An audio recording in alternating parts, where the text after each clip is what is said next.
Už o pár dní je Valentín a ak sa chystáte kupovať nejaké zbytočnosti, ktoré nikdy ani nevyužijú, tak si ulož tento recept a pripravím radšej toto jahodové tiramisu. Pretože ako sa hovorí, láska ide cez žalúdok a to je pri tomto recepte podľa mňa 100-násobné. Keďže ja milujem klasické tiramisu, tak som sa rozhodla spraviť ho v takejto valentínskej verzii s jahodami a spravila som veľmi dobre, pretože chutí úžasne.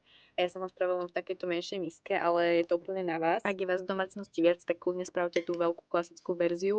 Toto je polovičná, takže len vy nastavíte množstvo do vlny. Takže ako prvé si vyšľaháte smotanu na šľahanie, pridáte tam potom mascarpone, vanilkový cukor. Na tom vanilkovom cukre odporúčam nešetriť, pretože to tam je hlavná ingrediencia. Potom som si zobrala zamrazené jahody, ktoré som mala ešte z leta a tie som si rozvarila s trochou cukru a potom som v tom namačala piškoty a ukladala ich už do tej formy. A navrch namiesto kaká som pridala rozmixované liofilizované jahody. A vyzerá to takto úžasne a chutí ešte lepšie. Najbližšie 2 týždne budem pridávať valentínske recepty, ktorými môžeš potešiť aj ty svojich milovaných. Takže ak chceš vidieť viac inšpirácie, nezabudni ma sledovať.